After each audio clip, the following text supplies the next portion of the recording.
everyone. So we're having a little sit down today. We're gonna do a little Q&A session because, as many of you know, for the last several months I have been preparing, and then I actually just competed in the World Barista Championship. I took home runner-up, which I am super proud of, and the entire thing was a whirlwind. I didn't talk about it too much on here just because of how fast everything went, but a lot of you have questions, and I asked you what those questions were. So the other day on Instagram, a lot of you sent through a lot of really good things that I want to talk about, so that's what we're doing today. We're gonna kind of deconstruct what went well, what went wrong, what was different, favorite parts, least favorite parts, all sorts of stuff. Y'all have really good questions. Y'all made me think a lot about my routine too, which was really fun. So I've got a big list here. We're just gonna start at the top and we'll work our way down. So one of the main questions that I got was, how did you come up with the theme for your routine at WBC? Now, as a lot of you know, for USBC, which is the US national level of the competition, I really based my theme around kind of transparency in competition and also the ability to share my drinks beyond the stage. I shared my signature beverage recipe ahead of the competition. I kind of chronicled my entire prep into the competition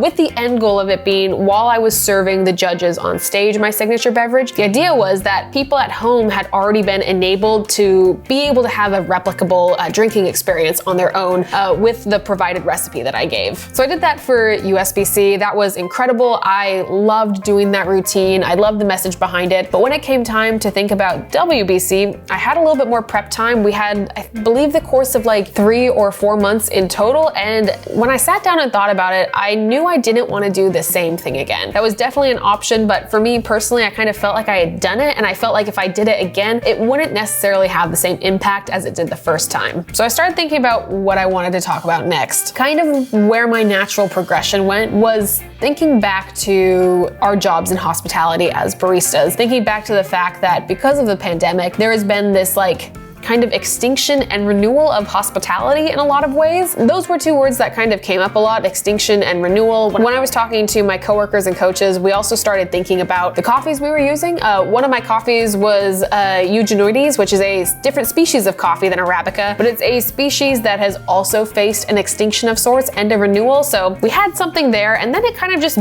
built out into my entire routine. I talked about the extinction of Eugenioides, the renewal of it. I talked about the extinction and renewal of hospitality through the pandemic, and then also kind of what drives us through and holds us through all of these extinctions. And so I talked about human resilience and the fact that this inevitable cycle of pain and suffering for dramatic effect is inevitable, but throughout it, there is this driving force of moving forward and continuing through our own internal strength and the knowledge that these cycles are inevitable and we have made it through them before and we will continue to do so. So that was roughly the creative process of how we ended up on what I talked about at WBC. The next question I got was funniest moment that happened at WBC. There were definitely a lot of funny moments. However, I think the one that I sat in and laughed at the most, and looking back was the silliest moment, was the night before finals when I was freeze distilling milk. Now, I talked about freeze distilling back a couple months ago during USBC. It's the process of you freeze a gallon of milk, of whole milk, and then you melt off 30 to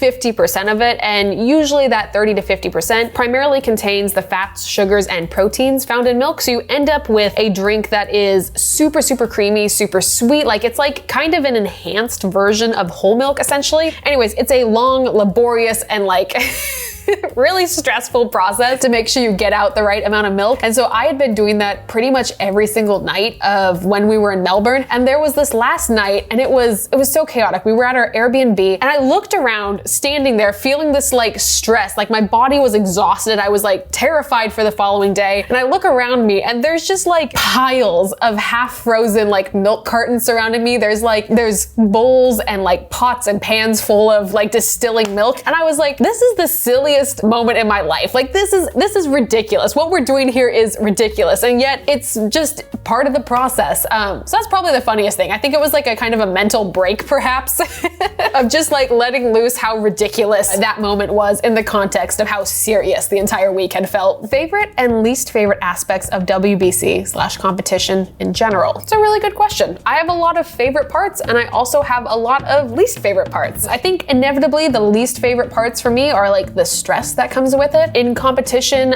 I feel the most stress right before I go on stage and also afterwards. Before stage, of course, you're like thinking about what could go wrong, you're still preparing, you're wondering what you could have done better. That's never like a super fun headspace to be in. And then afterwards, leading up to announcements every night, it's always this feeling of like you're overthinking everything you did, or at least I usually do. You're trying to like guess where you'll end up. You're trying to like mentally prepare yourself for if you don't go through or if you do go through, and that's not very fun either. Kind of conversely to that, my favorite part of WBC, one of them at least, is being on stage. I really love performing. That's super fun to me. So those 15 minutes I get in front of the judges, always a highlight. The other favorite part for me, definitely in the top 3, is getting to work with an awesome team for WBC. Competition and barista competitions are super collaborative, especially at a really high level. It is not just you, it is you and your entire crew, and that's a really cool thing to be a part of, so definitely a highlight. Someone asked, how did you choose your music? So the music I competed with at both USBC and WBC was the same. I've competed with a variation of those songs multiple years now, and I choose them because I really like them. I think they fit my routines really well. I think the emotional swell and kind of like dip of them works really well with what I'm talking about. On top of that, I chose those songs really intentionally for the length of time that they are. This year, the first course I served was my milk course. So I'm pouring my milk drinks, I am steaming milk. It takes a long time. Usually my milk course takes around 6 minutes to serve in general. So I picked a song as my first song that was about 6 minutes, and I use it as like a time marker in my head. So I know that if I haven't set down my last like milk drink in front of a judge by the time that first song ends, I know I'm running behind. So I use my music as kind of like a grounding, like thematic piece of my routine, but I also use it as a way to keep time in my routine. This question, that portafilter in the final round, how are you feeling? So if any of you have watched my final round of the WBC, which I'll link down below, it's on the World Coffee Championships website, you'll notice something pretty significant. There is a point, I believe it happened before my espresso course, where I am slotting in both portafilters. I'm doing them simultaneously, and you'll notice I start to struggle with one. What happened was that on a portafilter, there are two kind of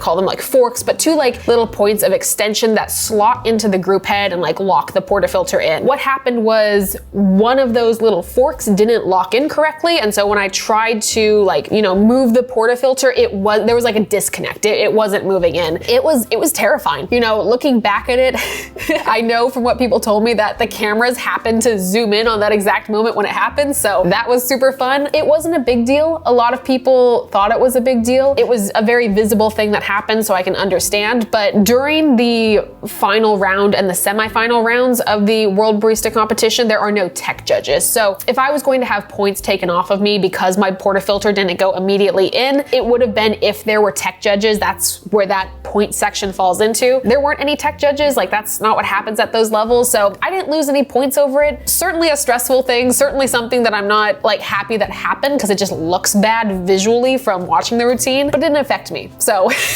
coming out of it, it wasn't a big problem. How do you handle the stage fright? I don't really have a good answer for this. I will say, and I've talked about this a little bit before, but I've been involved in either performance arts or like competitive sports for most of my life. I was a classically trained violinist. I also did ballet for like 12 years. And beyond that, I did like soccer and basketball and a couple other things. And so because of that, I, as an adult now, have a pretty good foundation of being comfortable in front of people and performing in front of people. That is a huge advantage that I have, and it just genuinely comes from time and practice that I put into it at a very, very young age. So that helps me with stage fright. I will say another thing that I always advise to people and that I do is to make sure, well, I do my best to do it, I'll be totally honest. Sometimes it doesn't always happen, but making sure you are eating proper nutrition and making sure you're hydrated are super important. I always made sure before all of my competition rounds that I ate a protein bar. So I got something like kind of solid in me. I would usually eat a banana. That was a fruit that I could stomach pretty well and was very helpful. And then I would make sure I just had water in my hand so that even if I wasn't thinking about it subconsciously, I'd have water with me that I could just sip from without thinking about. Very easy to forget to eat and drink water while you're stressed. So just setting yourself up for success by having those things around you, very good thing, definitely helps with stage fright. Any WBC rules that you think are silly and limit the type of routines that can be done in comp? Tricky question. There is a lot of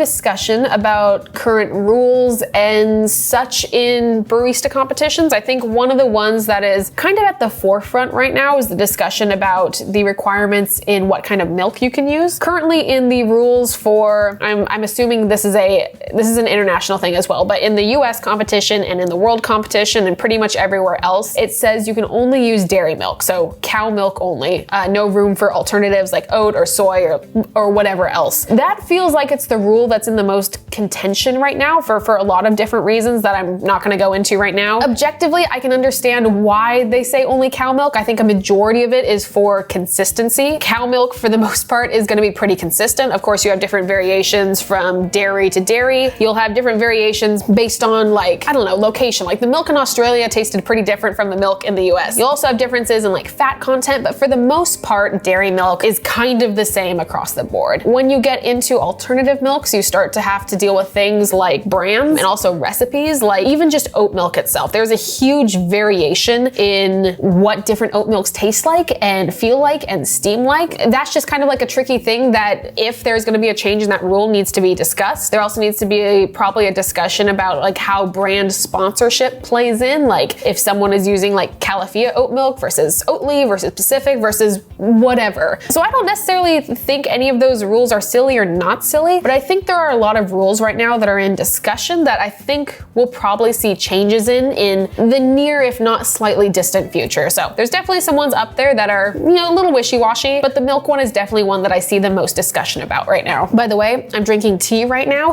not coffee. I feel like I've coffeed myself out for the month, so we're back on a tea kick. How were you scored? I can answer that in two ways. So first of all, how does the scoring work? How it works is that you have a panel of sensory judges. If you're watching a barista routine, those are the judges that are sitting at the table before the competitor. They receive the drinks and they taste the drinks. You have what are called technical judges. Those are the judges that you'll see hovering behind and or around a competitor. They are looking specifically at things like your workflow. They are looking at consistency in your movements. They are looking for things like the timing of when your shots drop. They're looking and calculating like how much coffee you are serving both in and out of your shots, like the dry weight versus the output. They're marking all those technical things. You also have a head judge. The head judge is there to kind of oversee everyone. They're there to take down as much information as possible. And they also look for consistency across all of your beverages. Where a majority of your points are going to come from is your description of your drinks. When you're giving a barista routine, you list off flavor notes, and you also list off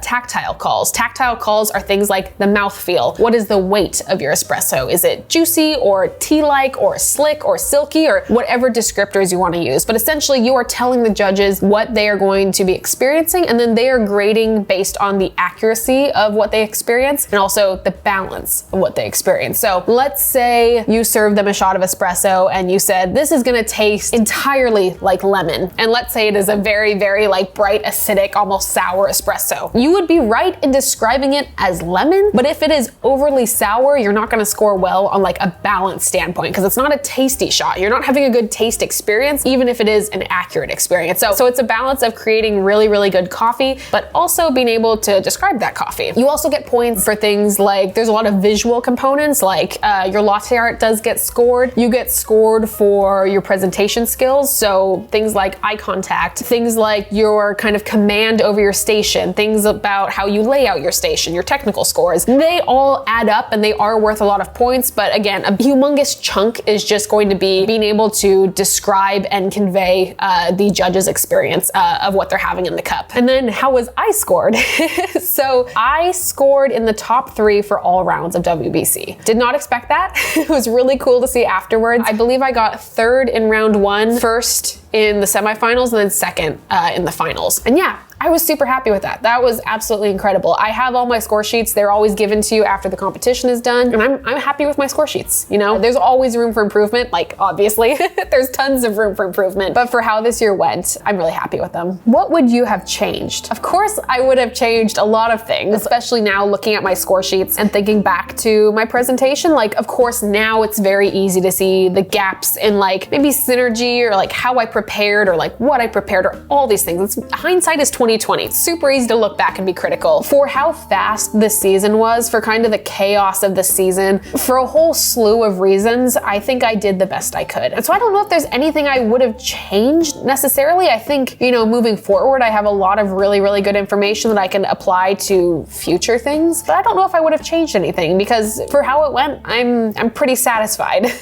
Did the judges give you your score sheets? Yes. So after competition, after qualifiers, prelims, USBC, WBC, you will always receive your score sheets. That happens after like the final announcements are made. So after someone is crowned winner, everyone gets access to everything. What's really cool too is that usually there will be a scheduled time to debrief with your judges. So if you have questions about your score sheets, if you have comments, concerns, thank yous for the judges, whatever you have, judges will be milling around and they will be ready to talk through your score sheets with you. It's a really cool process. It's often very overwhelming. Usually I need a good amount of time just looking at my score sheets before I can even like parse them out or talk to anyone else about them. But yes, you get your score sheets and you do get to talk to your judges. So that's always fun. How did you come up with the idea to crack the glasses in front of the judges? This was kind of a component of me wanting to be really theatrical on stage. With how I creatively think about my routines, I often tie them back to like just performance and theater and like all the stuff I grew up doing. And I always like to kind of add some sort of like, I guess, showstopper element, I suppose, like some like additional thing into my routine besides just serving my beverages. At USBC, I considered that to be the fact that I had shared my drink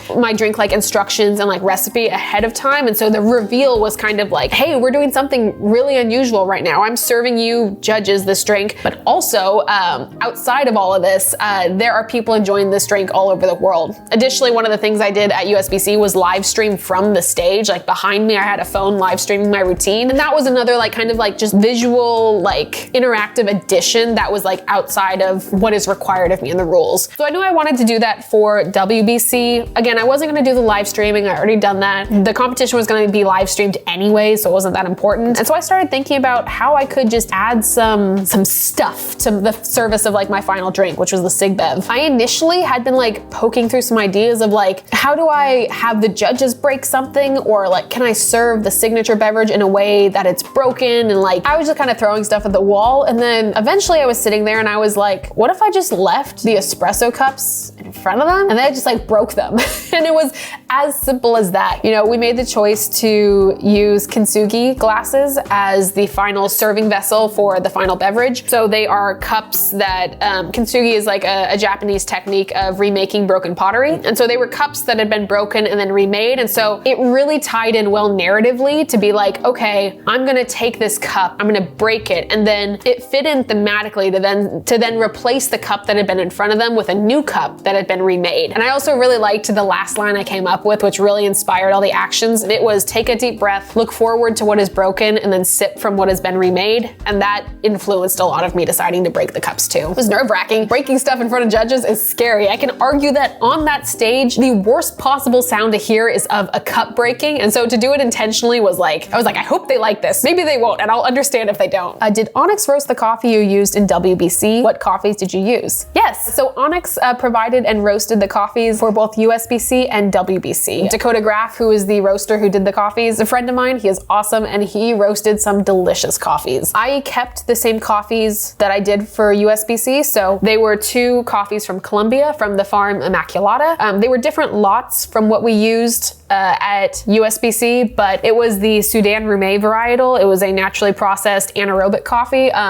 very tropical, high acidity, very bright and juicy, delicious coffee. I served that as my espresso and in my signature beverage. And then, as I mentioned earlier, we used the Eugenioides species in my milk beverage. It's a low acidity, very, very, very high sweetness. Tasting it on its own, it's like strawberries and stevia and marshmallow, and it doesn't taste like coffee. It's pretty exceptional. And when paired with milk, it makes a very, very, very decadent milk drink. So 2 coffees, Eugenioides for milk, Sudan Roume for espresso and signature. Did jet lag affect your performance? Not too much. We arrived in Melbourne, I believe 4 or 5, something like that, days before the actual competition started. So we gave ourselves a good amount of time to adjust to the time zone because it was a whopping 17 hours. And then beyond that, it gave us a good amount of time to kind of get acclimated and do some practice sessions and all of that sort of stuff. So jet lag wasn't a huge problem by the time the competition rolled around. What does recovering from such a big event feel like? It feels overwhelming. I think I'm still very much in the process of decompressing from WBC. It was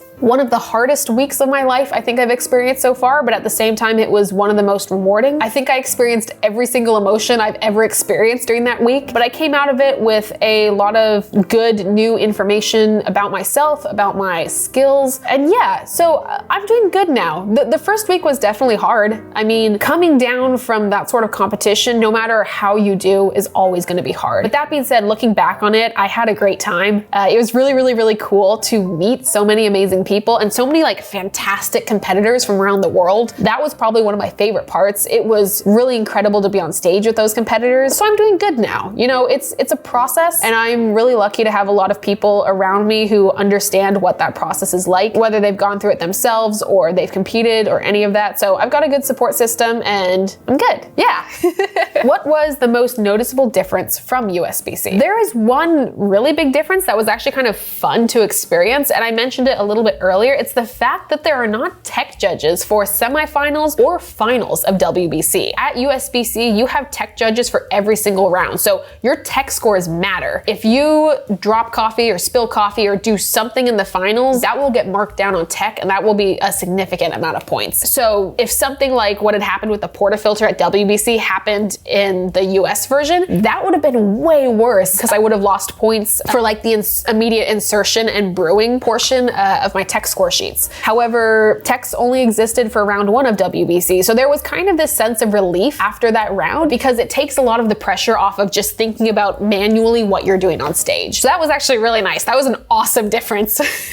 I appreciate tech judges. Y'all do excellent work. It is a lot to think about while on stage though. Share your feelings before, during, and after. I think I have a little bit so far in this Q&A. My feelings before WBC, it's always nerves. It's always like constant revision in my mind of like, what could I change to make this better? What have I not thought about? Like all that sort of stuff. It's just a lot of like kind of, I guess anxiety is probably the best word to describe it. During the competition itself, I usually feel pretty good. When I'm on that stage, I am in usually a really good headspace. I'm pretty confident on that. Afterwards is always rough though. There's always this feeling of like remembering all the little things that you know you did wrong, even if the judges or the audience didn't see them, you usually know. There's also this feeling of like, how do I prepare myself? Like, how do I think I did? Should I be talking myself down in case I didn't go through? Should I be feeling confident in case I do go through? It's kind of like this mess of like stuff. It's a lot of good and bad stuff. It's always a mixed bag of emotions. What was the hardest round of drinks to make? For me personally this year, it was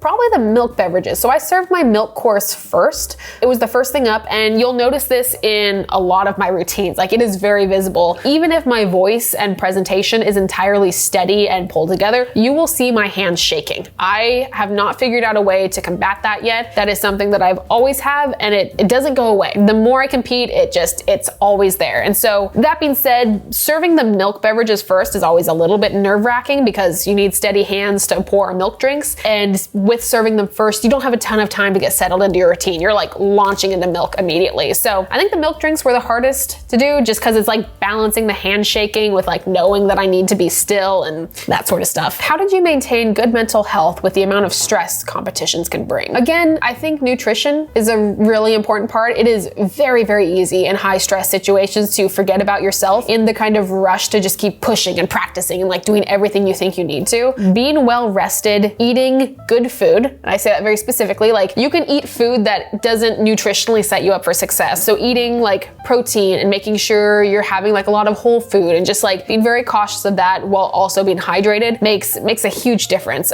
in both your physical health and conversely your mental health. I would say surround yourself with people that are there for your success. I really looked out with my team this year. I have a lot of people on my team that are incredibly experienced in competition. And so they have a very good understanding of what I'm feeling because as a competitor, I mean, I was probably my most frazzled in existence during that week in Melbourne, and having people around me that were able to say, we've got this, you've got this. Also, you don't need to worry about that. We're going to handle that for you. And just like being able to anticipate the things that were going to cause me stress and take those off my plate was pretty phenomenal. Again, that is something that I just am forever grateful to have around me. And it's the fact that they've done this a lot of times is how they've gotten to this point of being able to support so well. Another thing I would like caution people, if you are thinking of competing or like in a similar level of stress as like this sort of competition, is to pause and take time for yourself. I am not good at this. I know I need to be better about it. Some of my favorite moments in Melbourne were moments when I was just like hanging out with my friends. Like we checked out of the competition, we went to like a cafe or like a restaurant or just somewhere that wasn't a coffee competition, and we just like relaxed and we didn't talk shop and we just enjoyed ourselves. And those moments are incredibly important because it grounds you and reminds you that while this competition is important, while you are doing something that's stressful and valuable and all these things, it's not the end all be all. Like the world exists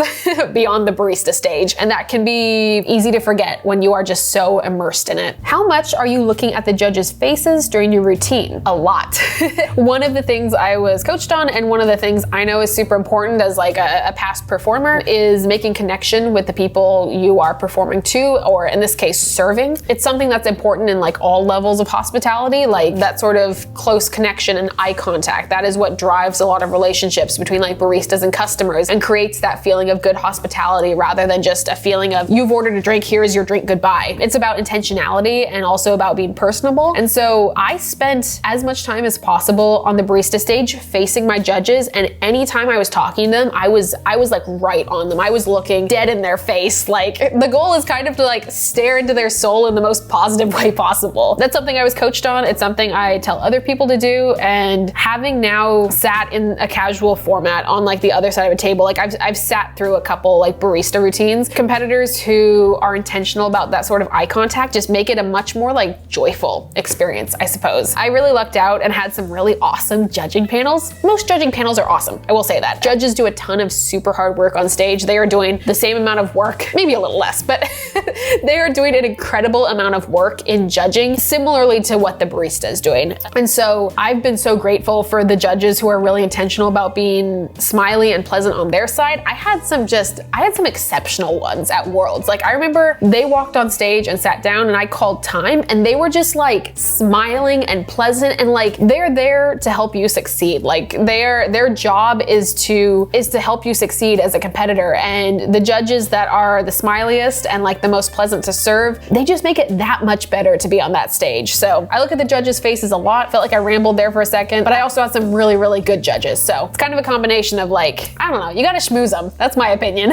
I do my best to schmooze my judges as much as possible. And then finally, I have one last question. What advice would you have given to younger Morgan to prepare for this? And I'm gonna take this kind of as like, what would you give other people who are thinking about doing this in terms of advice? I think the primary thing that I've come to realize, and the piece of advice that I wish I'd been aware of a lot earlier, is the fact that sometimes you just have to go for it. The first year I competed, I was like, I believe it was 2018, because it was leading into the 2019 season. I was like 19, maybe 20 at the most. I had been working in coffee for like a year and a half, and I didn't feel ready. I felt completely underprepared. I was like, there's no way I can compete in this competition. I am nowhere near the level I need to be at. There's so much more I need to learn before I could ever do this. And like, I had all this like deep imposter syndrome that like washed over me. Thankfully, I am pretty stubborn, and also like, sometimes I'll just do stuff. And I also had people around me that were like, you should try it. So I pushed through that and I competed my first year and did it. But every single year I have these same feelings of like, I'm not ready. I'm not qualified to be there. I probably won't be ready for a while. I should just wait. I should do X, Y, and Z before I compete. Like all this stuff that kind of leaks in, and it's not important. And if you think you want to compete, you should do it, like 100%. I think what I've taken away from competition is like this realization that my biggest points of growth, both professionally as a coffee person and also personally just as a person have been through competition. It is something that will teach you so much. Absolute worst case scenario, it's not even worst case scenario, because at the end of the day you should be competing for yourself and not points. But absolute worst case scenario, let's say you don't do as well as you want to do, you will come out of competition with so much more knowledge and experience than you went into, and that's incredibly valuable. So younger Morgan, I wish you had tried it even sooner than you did. And to other competitors or people who are thinking about competitors or thinking about being competitors, just go for it. Even in the worst case scenario, you're gonna come out with a lot more than you went in with, and that's pretty incredible. So yeah, that's my that's my little soapbox that I'm gonna climb onto. I hope this answered a lot of questions about kind of the process of this year and maybe some questions you all had. I'm going to be doing my best to be in the comments for a good amount of time on this video when it goes up. So if you have any more questions or if you would like clarification on anything, I will do my best to answer as many of those as possible. Thank you to everyone who sent in questions. Also, thank you to everyone who's been kind of like supportive through all of this. I feel like I have dipped a little bit in my content output because of this, so I appreciate you all sticking with me, and we're back to normal for the time being. So we've got some fun stuff planned for the week and coming up, and yeah, this was the 2022 barista competition season. This is my wrap-up video, and now we move on, go upwards and onwards, and it'll be fun. And next week we're looking at Star Wars brewing equipment, so we all have that to look forward to together. I am Morgan Drinks Coffee. You'll find me here on YouTube once a week plus shorts. Additionally, you can find me on TikTok or Instagram almost every single day. I'm gonna go drink the rest of my tea. It's not a coffee day today. It's definitely a tea day. I hope you all have a great rest of your day. Cheers, everyone.